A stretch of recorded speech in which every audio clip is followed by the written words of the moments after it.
ನಮಸ್ಕಾರ ರೀ ಎಲ್ಲರಿಗೂ. ಇವತ್ತು ನಾವು ಒಂದು ಸೂಪರ್ ಆಗಿರೋ ಸ್ಪೈಸಿ ಆಗಿರೋ ಸಾಗು ಹೆಂಗೆ ಮಾಡೋದಂತ ನೋಡೋಣ ಬರ್ರಿ. ಇದು ಅಗದಿ ಸಿಂಪಲ್ದಾಗ ಐತಿ, ನೀವು ಒಂದ್ಸತಿ ಟ್ರೈ ಮಾಡಿ ನೋಡ್ರಿ. ಇದನ್ನು ಹೆಂಗೆ ಮಾಡೋದಂತ ನೋಡೋಣ ಬರ್ರಿ. 2 ಪೊಟಾಟೊ ಅಂದ್ರೆ ಬಟಾಟಿನ ತೊಳ್ಕೊಂಡು ತೊಗೊಳ್ಳೋಣ್ರಿ. ಅವನ್ನೆರಡು ಸೊಪ್ಪಿ ಎಲ್ಲ ಹಿಂಗೆ ತೆಗಿಬೇಕ್ರಿ. ಎಲ್ಲ ಎರಡೂ ನೀಟಾಗಿ ಮೇಲಿರೋ ಸಿಪ್ಪೆನ ತೆಗಿಬೇಕ್ರಿ.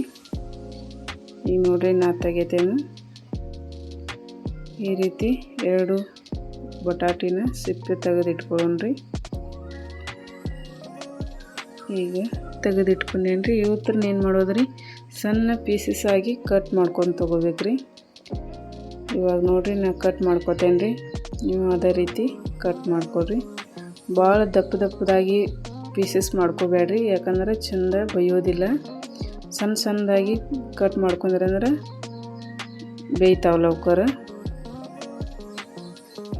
ಈಗ ನೋಡ್ರಿ ನಾನು ಈ ರೀತಿ ಕಟ್ ಮಾಡ್ಕೊತೇನೆ, ನೀವು ಇದೇ ರೀತಿ ಕಟ್ ಮಾಡ್ಕೊರಿ. ಇವಾಗ ನೋಡ್ರಿ ನಾನು ರೆಡಿ ಮಾಡ್ಕೊಂಡೇನು. ಈ ರೀತಿ ಸಣ್ಣದಾಗಿ ಕಟ್ ಮಾಡಿ ತೊಗೊಳ್ಳೋಣ್ರಿ. ಇವಾಗ ಒಂದು ಮೀಡಿಯಮ್ ಗಾತ್ರದ ಈರುಳ್ಳಿ ಅಂದರೆ ಉಳ್ಳಾಗಡ್ಡಿ ತೊಗೊಳ್ಳೋಣ್ರಿ. ಇದನ್ನು ಸಣ್ಣ ಪೀಸಾಗಿ ಕಟ್ ಮಾಡ್ಕೊಳ್ಳೋಣ್ರಿ. ಈ ರೀತಿ ಕಟ್ ಮಾಡಿ ತೊಗೊಳ್ಳೋಣ್ರಿ. ಉಳ್ಳಾಗಡ್ಡಿ ಒಂದು ಮೀಡಿಯಮ್ ಗಾತ್ರದ ಈ ರೀತಿ ಕಟ್ ಮಾಡಿ ನಾನು ತೊಗೊಂಡೇನು ನೋಡ್ರಿ. ಇನ್ನು ಒಂದು ಟೊಮ್ಯಾಟೊನ ಈ ರೀತಿ ಕಟ್ ಮಾಡಿ ತೊಗೊಳ್ಳೋಣ್ರಿ.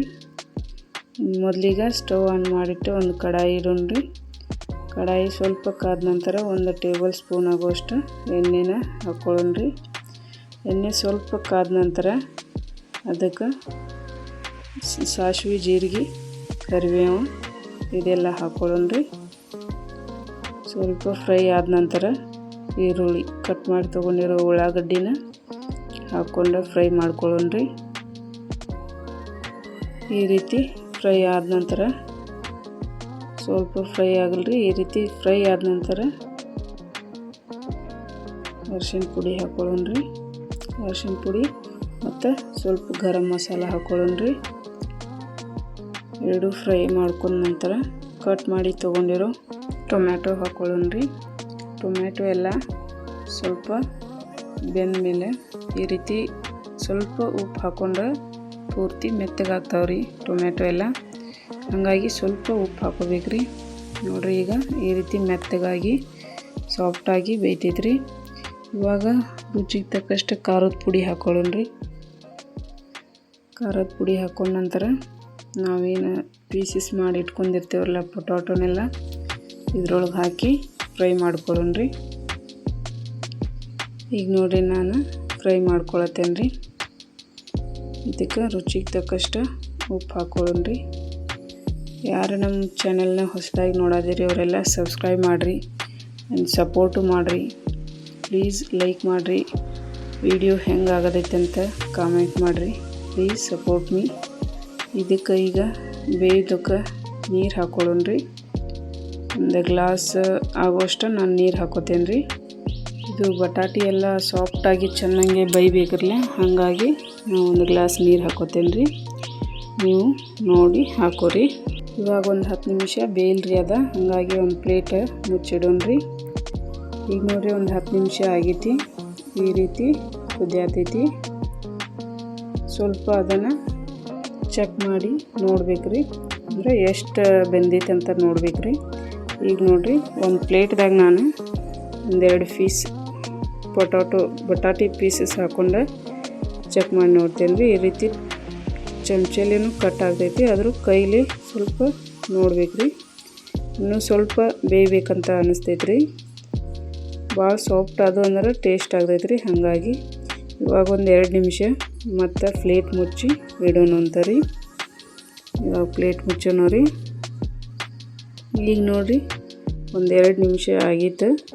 ಪ್ಲೇಟ್ ತೆಗಿನೋ ರೀ. ಈಗ ಸ್ವಲ್ಪ ನೀರಿದಾವ್ರಿ. ಈ ನೀರು ಸ್ವಲ್ಪ ಇರಬೇಕ್ರಿ, ಯಾಕಂದ್ರೆ ನಾವೇನು ತೊಗೊಂಡಿರ್ತೀವಲ್ಲ ಮಿಕ್ಸ್ಚರ್, ಅದಕ್ಕಾಗಿ ಆ ಮಿಕ್ಸ್ಚರ್ನೆಲ್ಲ ಹಾಕಿ ಸ್ವಲ್ಪ ಫ್ರೈ ಮಾಡೋಣಂತರಿ. ಈ ರೀತಿ ತಿರುಗಾಡಿ ಚೆಂದಂಗೆ ಫ್ರೈ ಮಾಡೋದ್ರಿ. ಇದು ಭಾಳ ಕುದಿಸ್ಕೋಬಾರ್ದು ರೀ, ಯಾಕಂದ್ರೆ ಈ ಸಾಗು ಆರ್ಕೋತ ಬಂದಂಗೆ ಗಟ್ಟಿ ಹಾಕೋತ ಬರ್ತೈತೆ ರೀ. ಹಾಗಾಗಿ ಯಾಕಂದ್ರೆ ನಾವು ಮಿಕ್ಸ್ಚರ್ ಹಾಕಿರ್ತೀವಲ್ಲ, ಹಾಗಾಗಿ ಗಟ್ಟಿ ಹಾಕೋತ ಬರ್ತೈತೆ ರೀ. ಮತ್ತು ಪೊಟಾಟೋದಿಂದನೂ ಗಟ್ಟಿ ಆಗ್ತೈತೆ ರೀ. ನಾವು ಭಾಳ ನೀರು ಸೊಡೋ ತನಕ ಕಾಯಬಾರ್ದು ರೀ.